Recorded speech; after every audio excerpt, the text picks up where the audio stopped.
Natarajan, the chairperson of Flo Mumbai chapter. It is an honor to introduce our special guest this evening, Professor Mohammed Yunus. Professor Yunus is a visionary economist, a microfinancing pioneer, the founder of the grassroots Grameen Bank. Aptly called the banker of the year, he certainly has not been resting on his laurels since winning the Nobel Peace Prize in 2006. The idea behind this multi-award winning concept of microcredit is that everyone is a natural entrepreneur.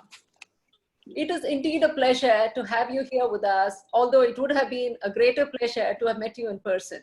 This current natural pause is a blessing in some ways to help us reboot, reimagine, and restart. Interestingly, Flo Mumbai's mission this year is based on the UN Sustainable Development Goals, with the special emphasis on entrepreneurship and environment. A collaboration with the Yunus Center is certainly in our wish list.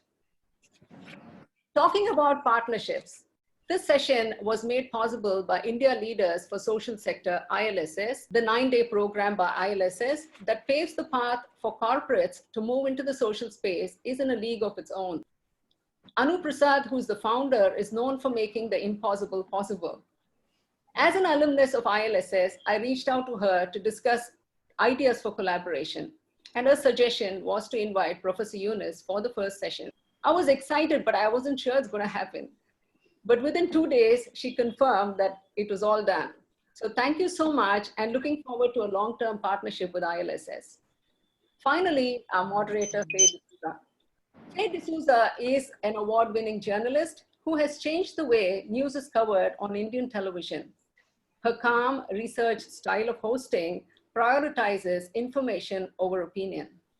Faye is a journalist for the millennial, young, fresh, and brutally honest. Her belief that more often than not, women are expected to stand up for themselves, and the fact that women should support each other resonates very well with all of us at Flo. I would take this opportunity to welcome Professor Yunus, Faye D'Souza, the entire Flo fraternity from Mumbai and the 17 chapters, the ILSS fraternity, Mr. Shivanandan from Roti Bank, and all of you for a scintillating conversation between Professor Yunus and Faye D'Souza. Over to you, Faye. Well, after that introduction, I'm a little lost because that was a little too kind for me. But I really thank Flo Mumbai for giving me this opportunity to have a conversation at all with someone as illustrious as Professor Yunus. It's my absolute pleasure to be part of this conversation. So thank you so much for including me. Professor Yunus, thank you for being so generous with your time and being so kind as to agree to give us this time. I don't want to spend too much, take up too much time, because I know that there's this fabulous book that you've written and I was reading through it. And I couldn't be happier to have this conversation at this time in history, because you have talked about the inequality of capitalism. You've suggested, I think, that capitalism has failed in the job of equality, and a world which is zero poverty, zero unemployment, and zero net carbon emission is an ideal world for me, at least. And I hope that we can get closer to that at some point. So I want to just hand the, virtual podium back to you to ask you where you believe we are at this point through COVID, post-COVID. How much harder is this going to be able to remove poverty, to be able to remove unemployment? Thank you. Thank you for giving me this opportunity to talk to you and talk to your colleagues and to other participants who are listening. This is a great opportunity to reflect because of the crisis created by Corona catastrophe.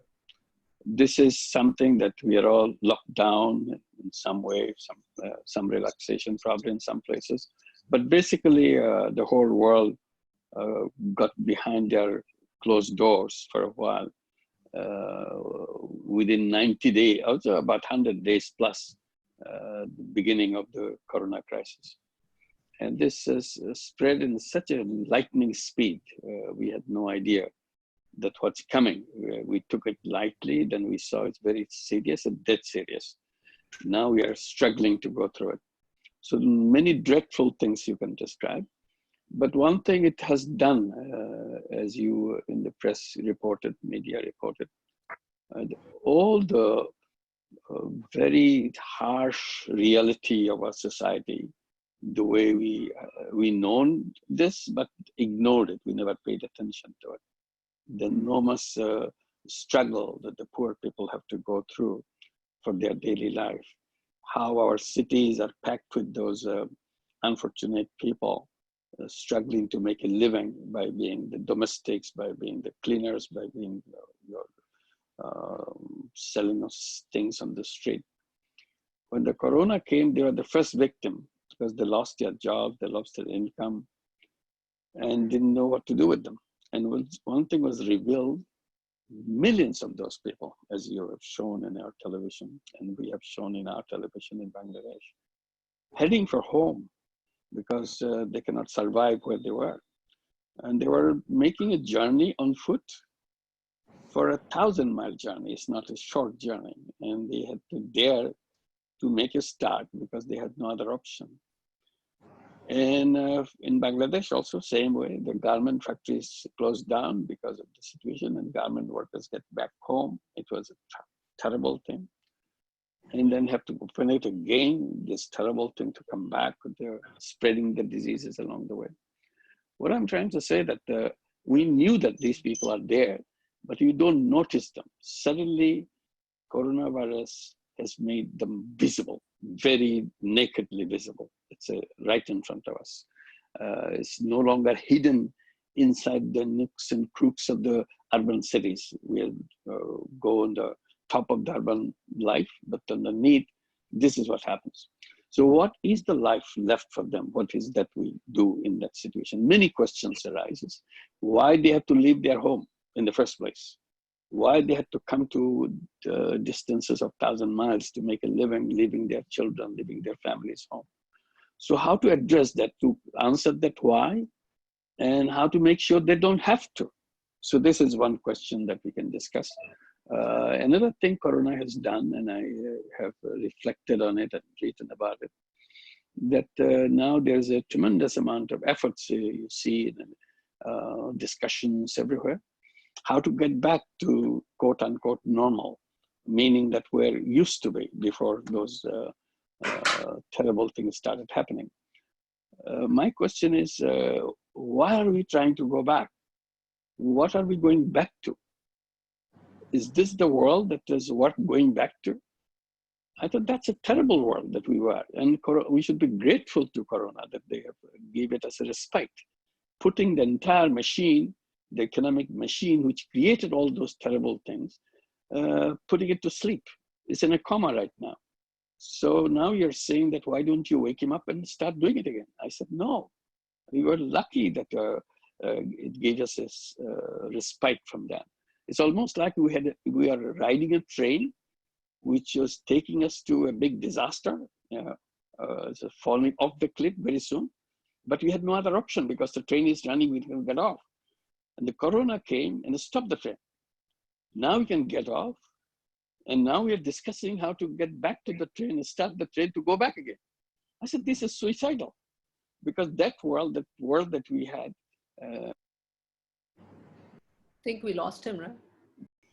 There are a few questions asking you about what you're doing, Faye. So till Yunus comes in, we'd love to hear you talk about what your new initiatives are. All right. So I'm actually in the process of launching my own news startup.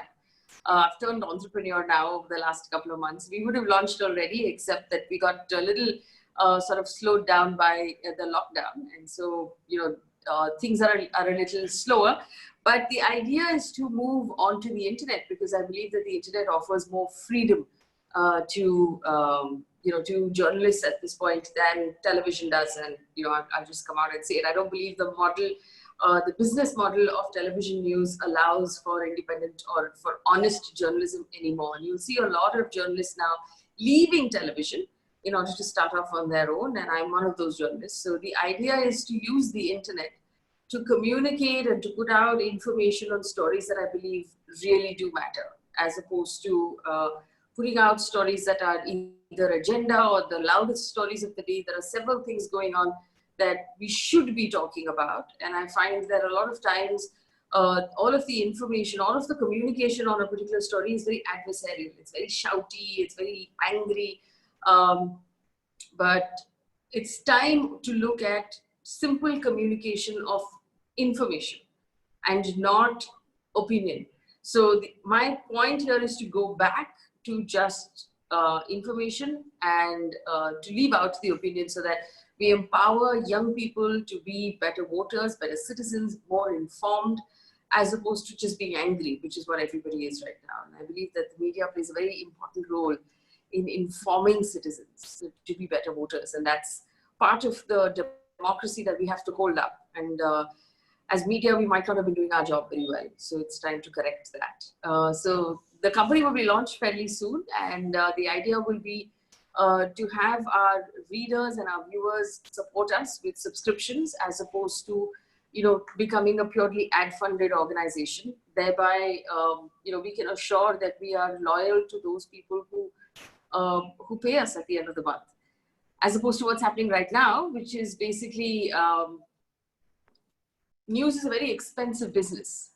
And as FICCI and Flo might fully know, we were going through a bad patch in the economy even before COVID happened, and advertising was drying up. So for businesses that cost hundreds of crores of rupees to run with very little revenue, it puts a lot of pressure on the team. So you're thinning the teams out. People don't have time to actually do research. People don't have time to actually do a decent job on the stories that they're doing. And advertising is drying out. Unfortunately, the truth right now is that the biggest advertiser in news at this point is the government, state and center. And so if your main meal is coming from government, it's unlikely that you will be someone who criticizes that same government. So, which is why we have a media right now that is, let's say, reluctant of criticism, which is its main job, or reluctant of telling the truth, which is its main job, which is something I hope to maybe remedy by, working with a small organization. The good thing of the internet is that we can keep, the teams very small, and we don't have the big costs of, big studios, or we don't need satellite, and we don't need all of those things. So we're able to do the news at a far lower cost, and hopefully be looked after by the people who consume our content. So we don't have to put a handout in front of anybody else, not the advertisers and certainly not the government. So that's the plan, and we'll have a launch fairly soon. I have my fingers crossed that we'll be able to launch fairly soon. I think Professor is Technology. back. Oh, back. Oh, fantastic. Sorry for that. Yeah. Oh, Professor, thank you. We're so thrilled to have you back. Just to tell you exactly where you left off, you were talking about how it's perhaps not worth going back to society the way it was pre-COVID, and how we should exactly. move forward. One was the global warming that I was trying to explain, and another one, the wealth concentration you referred to. That's a terrible happening, and we were on the verge of explosion, and also massive amount of unemployment because of the artificial intelligence is coming in a big way, and in a massive way, people will be dislodged from their existing work. I said, that's the kind of world which our teenagers were demonstrating on the streets, Fridays for Future, saying, accusing their parents and their older generations in the family that you have been extremely irresponsible, making this world unlivable for us. You had no consideration whatsoever that we have to live in this planet, and we have no such future left. So that's a future they were struggling for. And if they don't have the future, the teenagers don't have the future, what happened to the grandchildren and great-grandchildren? There's absolutely no way in this. So I said, is this the world we want to go back and repeat this, and making it expedited to complete the whole process of extinction on this planet? So I said, there's no reason why we try to go back. So that's no going back is the message for us. So question is, now that the train has stopped, Corona has given this opportunity, let's go someplace else. Let's make a train, go someplace else, a place where there'll be, first of all, no global warming whatsoever, and there will not be wealth concentration. We know where to go. We have the address with us. but we have to find the path. And this is the time when we are sitting home, not going to offices as we did before. This is the time to decide how to go there and make it possible. So this is the message that I was trying to bring out. And at the same time, I see that all the things that we have done in the past, how wrong it was. That's what all this problem created. We created business for maximization of profit.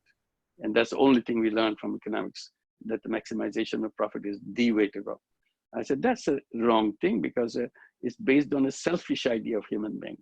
The idea of human being described by economists is someone who is self-interest driven, is pursuing self-interest, maximizing self-interest. That's what the human beings are for. That's what the economic man is about. I said, that's not true. That's not the real human being. Real human being is still, of course, it has a self-interest, but it has an enormous collective interest also. We are not just self-interest driven people. So we are not money-making robots in this world. We are people who always taken care of us. That's why we created families. Because self-interested, we'll never think about the family. We thought about the tribes, we talked about nations, we talked about the global institutions. These came for our common interest, but economics don't recognize that. I said economics has to recognize both self-interest and common interest. If we do that, then we have to create two kinds of business. Business for your self-interest, profit maximization, and then you have to create a business for collective interest. And that's what we talk about, what we call social business. Zero personal profit. One is a maximization of profit, another is zero personal profit. And that's the idea of social business. I said, this is now time in the Corona crisis when we are moving into a new direction. We have to build those social businesses because we have ignored it. We created the wrong world. We introduced them. Will that happen? And we have to redesign the entire financial system. And that's the guilty party, major guilty party. It became a vehicle to suck up all the wealth from the bottom and send it to the top. So we have a strange society where 99% of the wealth is in the top few persons, not even a person, persons, a handful of persons have the 99% of the entire global world. And the remaining 99% of the people have less than 1% of the wealth. I said, what kind of world that is? And why do we want to go back? So we want to create a world where wealth will not be concentrated, the wealth will be shared by everybody. And it's possible, and that's what the social business is all about. It can be achieved, it can be done. So these are the things that we have to address now. Financial institutions have to be redesigned. And coming back to my point about the people leaving home, leaving cities, trying to go home. These are the people who are given by the economists a blanket kind of description or a terminology to describe informal sector. You heard it a million times, informal sector. I said, to begin with, this very wrong perception of the people who belong to this. They said this is more than half the working force of the country, like India. So it's such a huge number. It's not a tiny little number. And there's a formal labor. So economists always consider this informal sector as uninteresting because nothing is happening here. It's informal sector. So they have not recommended any institutions for them. They have hardly any policies. Government has to take care of them by feeding them. That's the only government. It's a humanitarian work for them. And economists treat this entire belonging to some kind of waiting room. You're waiting to get job, to get to the formal sector. So economists concentrated on the formal sector, how to get them into the formal sector, how to create growth so that the economy gets busy creating jobs for them so that more people will be in the formal sector and so on. I said, this is completely wrong kind of categorization. I see it differently. I see the entire, quote unquote, informal sector as a micro-entrepreneurial sector. These are the people who work for themselves, make a living for themselves, come up with small ideas, and doesn't disturb anybody to make a living because nobody's paying attention. I said, if the moment we see them as micro-entrepreneurial sector, the moment we do that, something immediately comes. Which are the institutions supporting them? None. There is no institution. They are the first layer of victims for the loan shark. You see any type of business you see on the sidewalk, somebody has to give them the money, and they usually go to the loan shark who is walking around on the street giving to them. And if they don't pay the money, they break their leg, they break their head, and that's why they have to pay back an enormous amount of interest they charge. So we have encouraged the thriving sector of loan shark without ever paying attention that why formal financial institutions don't come and do that. And we have done that. That's what the microcredit, that's what the Grameen Bank is all about, defying all the banking principles.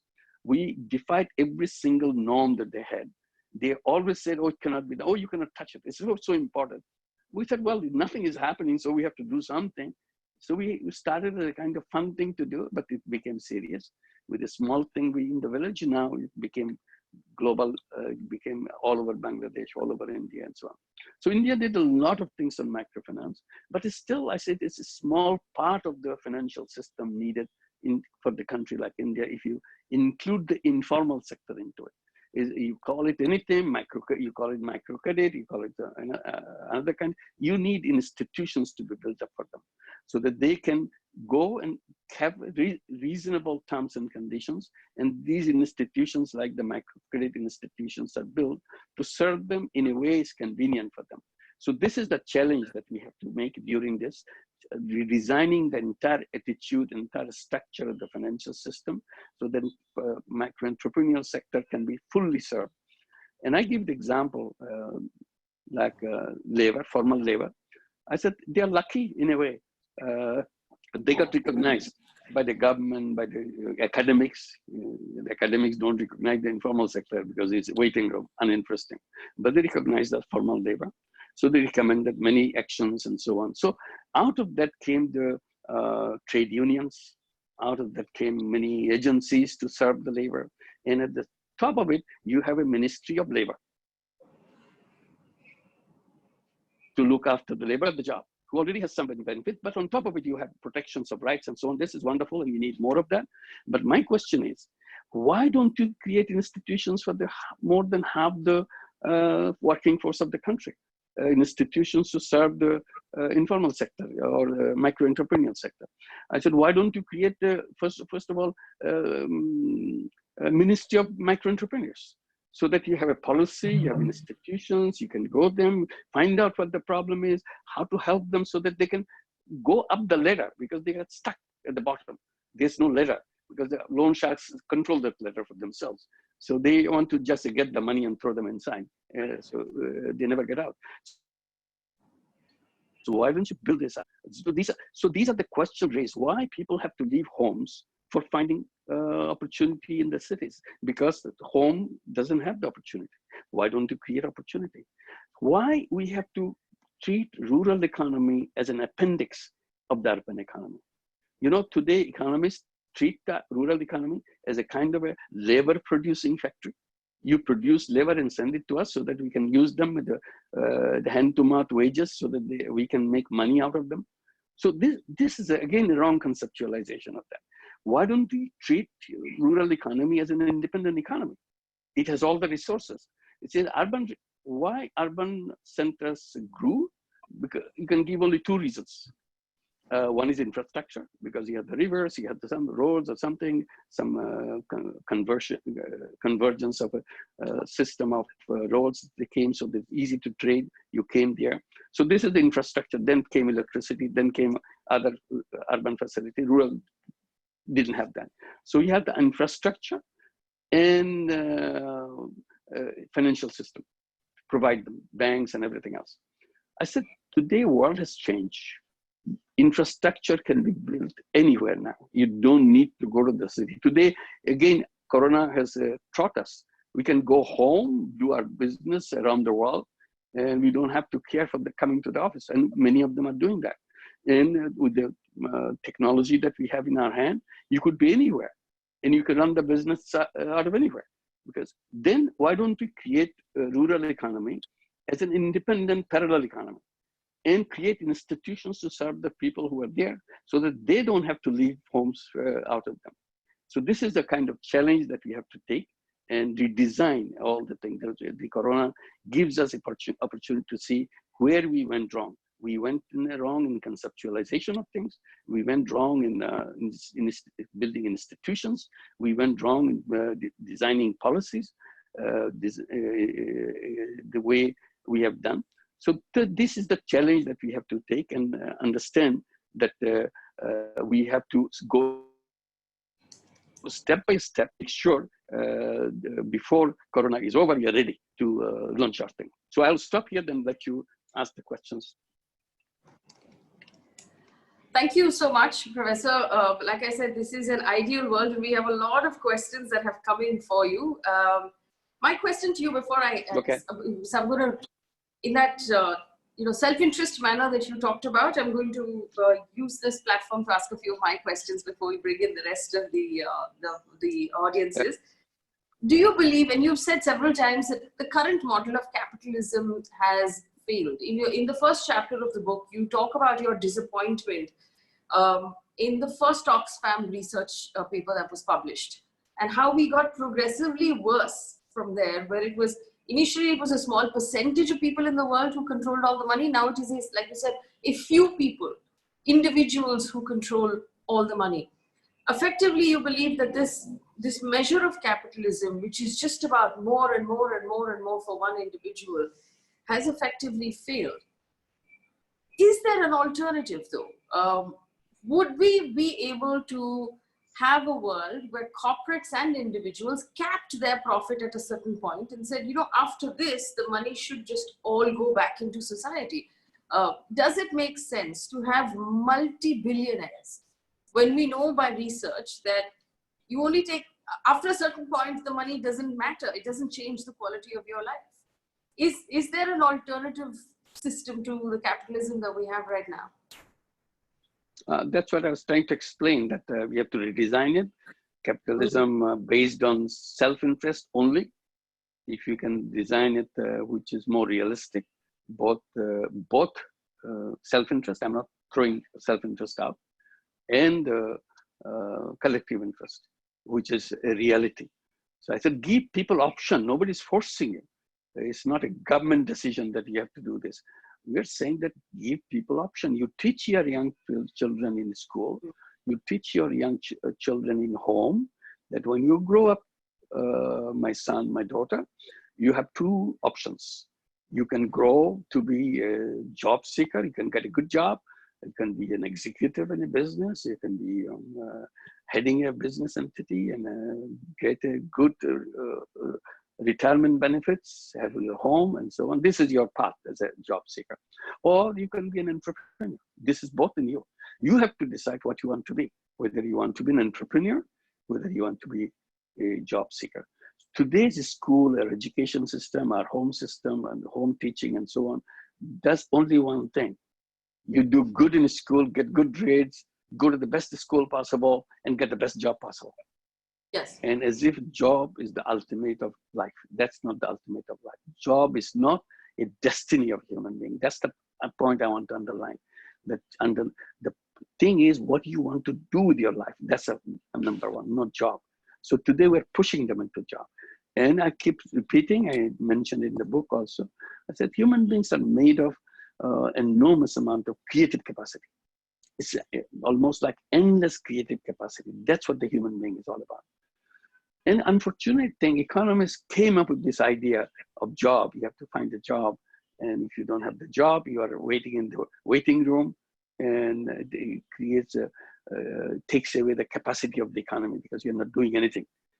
So you have to move into the formal sector so that you can contribute. You're not contributing anything. Now you have to contribute. So see how serious the job is, that you have to find a job. Otherwise, you're harming the economy, harming the economic capacity of the, as if I'm some kind of a robot produced so that I can benefit the economy. They're not talking about my life. What is this life for? So I said, that is the purpose. We have to show what we have to discuss in our school, in our education, the purpose of life, and give the tools. How do you achieve those purposes? These are the two tools you can approach, the being an entrepreneur or being job seeker. And I said, it's again a very damaging concept of working, because I said, the moment you take a job, you sacrifice your creative power. because job takes away your creativity. You serve the wishes of somebody else. No matter how generous that person or the institution is, you still serve the institution. Your life is at the disposal of their wishes and desires and so on. Whether you like it or not, it's immaterial.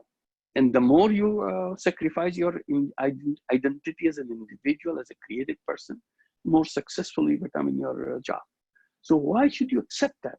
A creative person surrendering everything became an empty shell of a human being. I don't think that's a good way of using your life. So these are the things that you have to discuss in our economic theory itself. So fundamentals of the economics has to be changed. That's my point.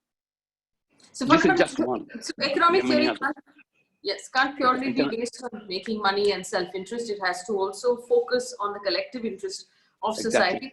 Professor, would education play a vital role? Because in countries like India and Bangladesh, the difference in education or the quality of education, because we have 100% free education for all in India, but the quality differs drastically.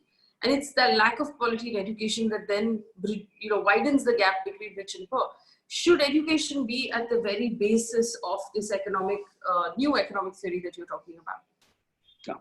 So probably when you ask that question, you have in mind education as it exists. I'm saying education that exists is not good. So even if you get the best school, it doesn't happen. It's not useful. I'm saying education itself has to be challenged, because education is the one who is handing over all these ideas. And you're crushing the people, saying that, you see, many institutions formally kind of brag, take pride that we produce job-ready young people, meaning that as soon as you come out, you get a job. That's a success rate. How many of your graduates got immediate jobs? That's what you're proud about. I said, is this the education for your robot making factory? You produce robots and somebody picks it up. You're human being. Instead of job-ready young people, you should be saying, I'm creating young people, life-ready young people, who can take the life, what the life is all about, what they want to do about their life. They understand themselves. Discovering yourself is the best education. What is it in me? Exploring my capacity, exploring my possibilities, bringing out my potentials. That's what the education is all about. That's not what it is done. So that education that you're talking about, I'm not in it at all, how good you want to be. I'm talking about how young people discover themselves and say, yes, I know who I am. Yes, I know what I want to be, what I want to do. And that's education, that's it. And all the wrong thinking that we kind of drill into their head about what business is. Think about business schools. I'm familiar. I'm sure you have lots of friends in business schools. What do they teach? They teach young people to work very hard, learn all the skills so that you can go and join a business so that you make lots of money for the company, so that the company owners get very happy with you. So you are just soldiers to fight their war on behalf of your owners of the company. Is this the life purpose and make them one of those as close as we can get of that few people on the top, and we say, we made it. Why should I make them and then complain about the wealth concentration? I am the soldier who did it for them. If I didn't work for them, they wouldn't have that. I worked for them. That's why they got it. So why should I work for them? And there I see, I was mentioning about the entrepreneurs. If you become entrepreneurs, suppose I give a kind of a imaginary situation. Suppose all people became entrepreneurs. Will there be wealth concentration? No, because everybody's picking up their own wealth. And nobody has the advantage of having you to work for me so that I can have the wealth.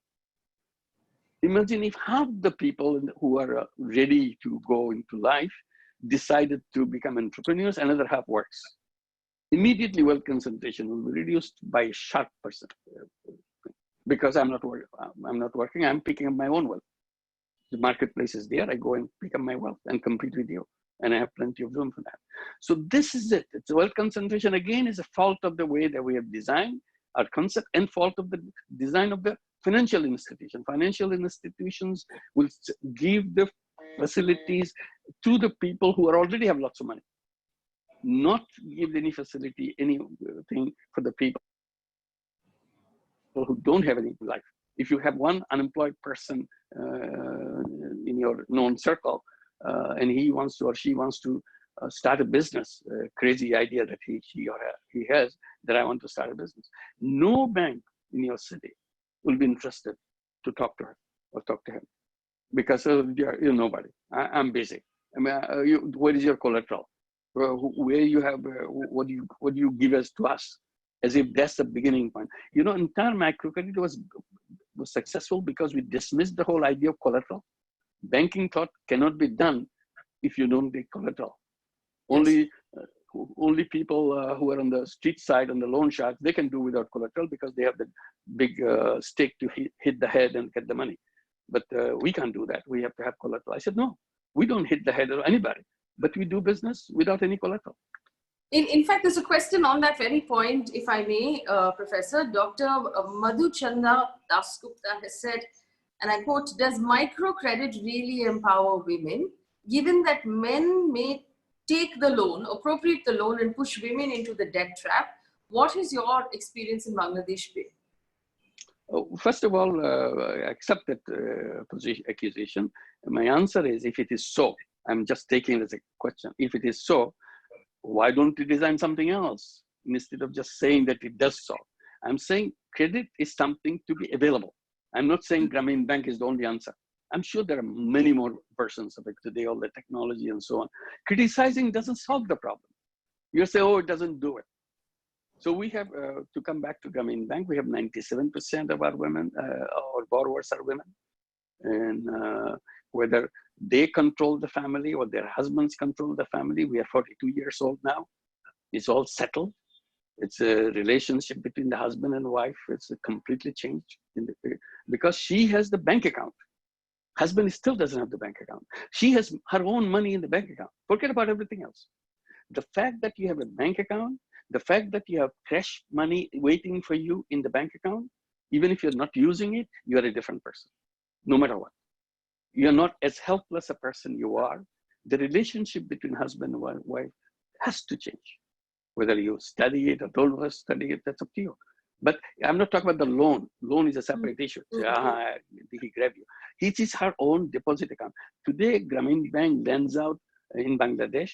Last year, it lent out about $3 billion worth of money. I mean, the total deposit of the borrowers, not the non-borrowers, total deposit of the borrowers is more than $3 billion. Imagine that. So you look at only the loan part of it. You're not seeing their deposit part of it, how deposit gradually grew. And these women who with absolutely zero kept money in their hand, that's how they start. Nothing. Is the husband decides everything. Gradually, week by week, putting little money and little money. Today, they have more money in their own savings account than the bank has given it to them. And I tell the staff of the bank, I said, look, you keep telling them they are the borrowers. I said, you have to change this word. They are no longer borrowers. They are the lenders. Bank is the borrower because she gave more money to you than you gave her. So the table has changed completely. So you have to see that. And I'm saying, still, I'm not saying it's a perfect institution. If you have a better one, please do that. Well, in India, Professor, we have this term that we stick to a lot, which is non-performing assets, which are big businesses who have taken money from banks and not given it back. What is the percentage of non-performing assets for the Grameen Bank on your microloans? Well, Grameen Bank became known not for the name, fancy name, or we give loan to women. We became known is amazingly high performance, amazing. Ever since it's born, its performance never fell below 98% recovery. And today we have a large operation called Grameen America in the United States. People say it's a crazy idea, you bring it to the United States, but it did with 10 years, 11 years now. We have nearly 150,000 women in 14 cities now, given out cumulatively over $12 billion. And amazingly, 100%, near 100%, 99%, 99.5% recovery in the country like United States. And these are the people who do not have any documents, undocumented people, which President Trump always threatens them to get out of the country because you don't have it. We give them billions of dollars as a loan. And if they say, I don't want to pay you, there's no way you can bring any money back from them. But they pay you back. And that's an ongoing thing. It's not something storytelling of the past. It's a reality of the situation. So those people who are not familiar with the whole idea of microcredit can have some doubts here and some doubts there. And not only I'm talking about the repayment. Repayment is not an issue anymore after all these years. You see, coronavirus has created a situation where their business is gone. This is what I was started telling you, that their livelihood is threatened, their business is gone, their savings is gone. And all over India, one question people keep asking me, is this the end of microcredit in India? So I give them a big smile. I said, don't worry about that. I said, look at Bangladesh. It's a country of floods. We go through flood every other year. Some of the floods in 5 years, in 10 years, a massive flood where everybody does everything. It's a nationwide flood. It's not a local flood, but local flood is every year. I said, everywhere we have Grameen borrowers. Their homes are gone because flood water is running over the rooftop. Their animals are gone. Their children are sick, and they lost all their assets, whatever business they had. Their survival out of the flood was the most important time. And we go through this cycle. And every time we come back again, do this, start all over again. We always tell, it's a joke, I said, this flood is over, get ready for the next flood. Because it's coming. It's just a matter of time. Flood and cyclone is not only one thing. Again, Bangladesh is a part of the corner of the world where all the cyclones are coming here. So you hit this area this year, that area that year, you cover it in your newspapers, see how terrible thing, houses blown away. It's all the poor people's homes blown away first. And their livelihood is gone first. And you have to start all over. I said, Grameen Bank bounces back every time. And we say, whatever we have lost, in the next cycle, our life must be better than what we got before. That's our commitment. So this is what, and that Grameen Bank flourished. Today, that's not, the corona crisis is a much lesser kind of problem because you have not lost your homes yet. You have not lost your animals yet. You have not lost all, you are threatened by life only, which flood threatens all the time. So this is the kind of. Yes, Professor Arup asks you this. He says, rural enterprises could only meet a fraction of the need of rural demand, as the local demand is not big enough for local businesses, which is why migration happens to the cities. So I believe the question he's asking is, can rural businesses be scaled enough to compete economically with urban businesses? That's one of the rural area. But I look at the other way. I said, look at the funny thing. Rural areas produce people. They come to the city to work. Rural areas produce all the agricultural products, the primary products. They send it to the city so that the people who came from the rural area can help process it in the urban area, their own produce, and send them back to sell it to the rural area. So why? We have our people, we have our own produce. Why do we have to go to the urban center? So I said, you unnecessarily complicated the whole situation. You have your own crops, you have your own thing, you just process it and tell the urban people, guys, we have something interesting for you. Are you going to buy it from us? That's why I said rural areas should be conceived as an independent economy. We made it as an appendix. It's a back house for us, back stage for us. It's not the front stage. Why? We give you the food to eat. If we don't give the food to eat, you starve. We have the food, we have the primary products, we have the labor force. What are you doing there? They say, no, we have the finance. Of course you have the finance because you created the financial institute there. Today, that thing is gone because I can have financial institutions back there in every village. That's what the Grameen Bank does. That's what, because these are rural institutions. Today, you don't need one place the way you did before the technology. Yeah, go ahead. So is the Grameen Bank staffed with local people at the village level? Because otherwise it becomes difficult to have urban people move into rural areas to work. You know, we very deliberately called it Grameen Bank, meaning village bank. And we made it into a law that this bank shall never work in any urban area. It's still 43 years later, we don't have a single branch or single activity in any urban area of the country. No city, no township, no municipality. We don't work. We work in the rural area. So it's the rural kid who live there, they are the one who running it. They don't have to come to the city for anything. Many of them never see reason to come to the city unless they want to see what these city folks are look like. Otherwise, they have nothing to do. They have their own career, their own thing, the people, and the people that they serve happens to be known people. They're the area they've grown out of. They went to school here and so on. So because we thought it's possible to do that, if you make the urban area possible, if rural area treated as a separate entity, you design institution exclusively for the rural area. You are now sending urban banks to do the banking in the rural area because our rural area has to be served. So what do? You collect all the deposits from the rural area, bring them to the city to help to finance the city folks. Why?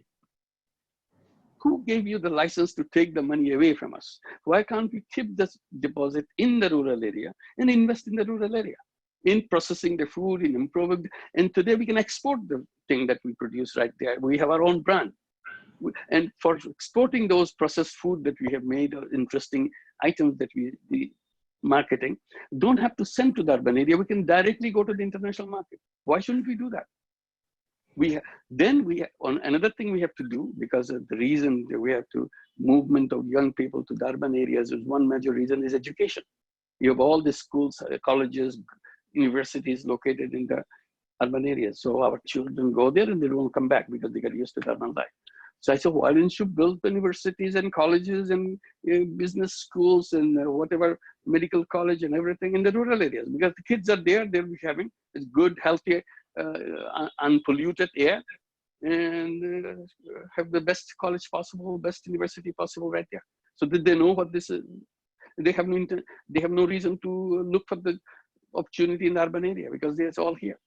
So it's again matter of conceptualization. How do you conceive of the relationship between the rural and urban areas? Why people have to leave? This is my question, original question they asked. Why people have to leave their own place where they are born? What makes it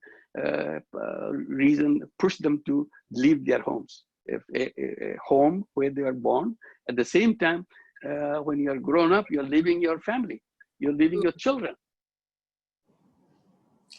Professor, and you're alone in some urban slum. Yeah. Yes. Rama asks this question: does altruism exist because of capitalism? And I must remind you, in India, there is a law that says, all companies, all corporates have to put a certain amount of money back into charitable causes in order to get a tax benefit. Does altruism exist because of capitalism? Is it a way of human beings sort of balancing these things out? The law that you're referring to, but the CSR law, that you have to pay, every company has to put 2% of their profit separated for charity. That's a good law, that this you are not paying attention to those people. Law forces you to pay attention to those people. Law comes when it needs to be forced, otherwise you're not doing it. Or make it convenient for you to do that. So it's a 2% of the money going on. So that's charity. But the charity is not something that only law makes it happen. There are many, many institutions in India, charitable institutions, very famous institutions, not tiny ones. There are foundations, there are trusts, and so on. And one big one to mention is the Tata Trust.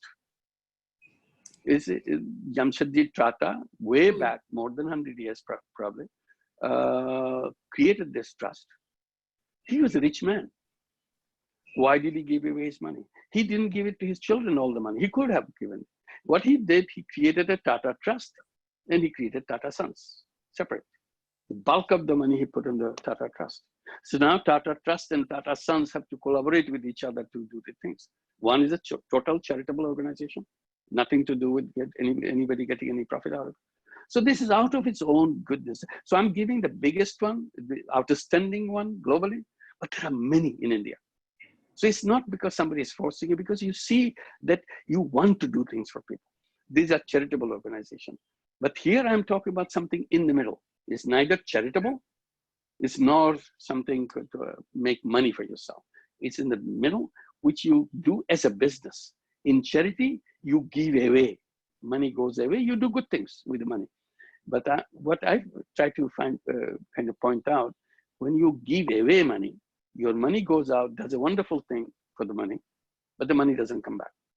So you have only one-time use of our money.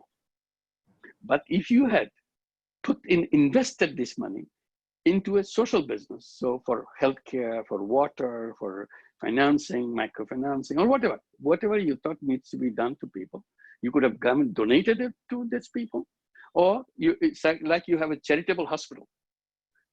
You could have a commercial hospital, you want to make money for that. You have a charitable hospital where you do that because people get treatment. Every year you have to give them fresh money so that you can continue, because money doesn't come back. I put another hospital in the middle. I said, this is a social business hospital where you don't want to make money. You want to make sure whatever it costs you to serve them, cost come back. So you operate at cost basis, so that it's not as expensive as the commercial ones, because they want to make big money. It is not a one-way track with money keeps on flowing out, never comes back. So here you create a it's a rounded flow. It goes out and comes back. So the same money can be working again and again. So the social business money has endless life. It never stops. So that's the option I'm giving. So you choose which one you want. Professor Vikas Puri has this question. He says, a majority of the labor now going back to rural areas is a boon in disguise for India. Do you agree with that? And is this an opportunity that can change the face of our economic structure, provided the government takes correct action? So one of the things, a recent story, Professor, was that there are about 15,000 workers coming back to Mumbai on a daily basis. Since people have gone back to the villages, will it require intervention by government? How do we create opportunities to change, to use this opportunity of change before we go back to where we used to be? Again, going back to what I already said, saying that the reason they have to leave home because there's nothing there. You have not created anything. So we have to first change the theories. Government cannot act in a vacuum, because everybody say, hey, how crazy you are, why are you doing that? So they need a framework, and the academics design those frameworks. They are saying that, oh, it's useless to give these people anything in the rural areas. They have to come to the city. City is the place where the work is. The responsibility of the rural areas to produce people and send it to the urban area. Then government will follow that. Government will recognize the informal sector as a waiting room, and try to help them, give them charity, give them some philanthropic money, some subsidies, sending with the Aadhaar, send some cash to people, those kind of things. The standby, there's nothing permanent solution, just a standby things, you take care of them. I said, why? Why didn't you recognize them that they are capable people? Many of them selling stuff on the roadside. They're not working for anybody. And they lost their income, so they came home. So give them the financial facility so that they can start their business. If they can start the business back in wherever they're coming from, or they can start the business back where they are in the rural areas that you are in. So that the institutions are there. So that my position is we have to change the policies first. Individual initiative is important, but it's very important to have a national policy and so on, a policy to create the institution, and also academics to redesign the system. Because that's where your mindsets come. If you're told that this is your only destiny, you have to come and work, then I'm waiting because I'm an unemployed. If you talk to an unemployed people, why are you not doing anything? Because I didn't have a job. As if not having a job entitles have to sit there, a capable, creative young person sitting there, not doing anything, saying that I don't have a job. Why don't you do something? You have your hands, your feet, your mind, your eyes, do something. Then they say, where's the money? Give me the money, I'll do anything. No problem. So that's the finance part of it. And used to tell us that they cannot give money to a person without collateral because they will run away with money. So we have now millions and millions and millions of women showing every day they pay every penny back. And you cover your cost and you continue to expand, and that's it. So what is your excuse now? Well, Professor, last question before we run out of time. We haven't spent enough time talking about the third part of your 3 zeros, which is zero carbon emissions or zero net carbon emissions. How do we get there? Because in India, at least, we've noticed that the government has to come down really hard. We have to have regulations. We have to have implementation of those regulations. And a lot of times there's a lot of cutting of corners when it comes to the environment from government and from corporates. How do we become zero net emissions of carbon? Oh, this is the right question for at this moment, because we are talking about not riding back the train to go back to the disaster that we're in. We are out of the train now. Train has stopped. We want to have a new train to go to a new destination, different from the old one. When we are getting back to the train, who should we allow to get back into the train? That's the question. Like if you are going to the new direction of a world, if we are carrying the old economy, then you will create the old economy all over again. So we have a check post. We have immigration sort of thing. We decide who should get into the new world, who shouldn't get into the new world. The first one will say, if you are involved in fossil fuel industry, please, you cannot go into the new world unless you throw away your whatever you do. Because whoever created the problem, you have to stop them. You just talking about global warming doesn't solve anything. Find out who creates it. And if he's creating the problem for us, for our children, for our grandchildren, why should we allow them to go back? I said, this is a good time to ask that question, that you cannot go back to your business. So you have to find something else. If you still want to stay in the energy sector, you be renewable energy. And then we welcome you, give you garland, and we appreciate you. We have celebrations for you. We do that. But if you are in fossil fuel, sorry, you can't get in. So that if you're in plastic, for example, we'll not let you go in because you're killing us. You kill us and you want us to kind of go and applaud for you because you make lots of money? And that's the question you have to ask. Anything which created the problem for us, we have to stop it right now. This is the opportunity to make a checklist. Who can go, who cannot go? Who can do, who cannot do? And people who are enhancing the cleanliness of the environment, renewable energy and so on, they will be the champions for the new society. And that's the thing we have to decide. It's a hard decision. Otherwise, you cannot escape from the disaster that we are heading for. Yes. Professor, I think we've run out of time, but it was such a brilliant conversation. Thank you so much. Thank you for giving the opportunity. Thanks a lot. For being so patient with the questions that we asked as well. No, sir, most welcome, most welcome. Thank you. Thank you so much for giving me this opportunity.